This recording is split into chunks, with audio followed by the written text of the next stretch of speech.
Yes, of course, I'll put that again under multivariable calculus. It's about first and second order partial derivatives. Here's another example with a simple function. If you do the whole thing with trigonometric functions or exponential functions, it's the same principle. This goes a bit faster now. Basically, you have a function with x and y, so two variables.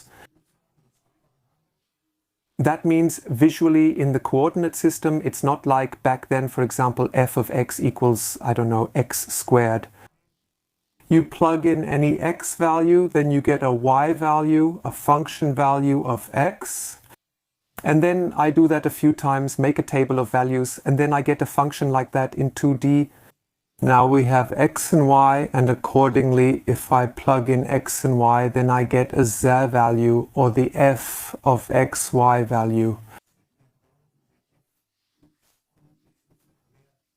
And then let's see if I can manage to do it halfway decently. Well, it used to be better. Something like, well, like a basin, like a region. In the relevant videos, I also made a few drawings based on the idea. Now about differentiation, it goes back a bit to when you first learned about the usual functions and then parameters were added, like f sub t of x equals t times x or x squared. And you had to differentiate with respect to x. Then t is treated just like a regular number. So we have 2 times t times x. In the playlist on derivatives, I have corresponding examples with parameters, and in the playlist on families of functions and parameter functions, there are also examples and differentiation for that. And that's how you have to see it here as well when you're doing partial differentiation or differentiating with respect to just one variable.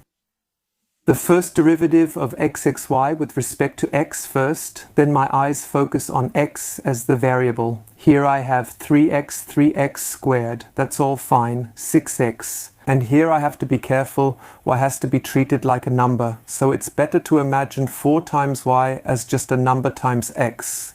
I'm differentiating with respect to x. So plus 4y. And y squared, y2 should be treated like a number because I'm differentiating with respect to x. A number squared is still a number. If it stands alone, it disappears.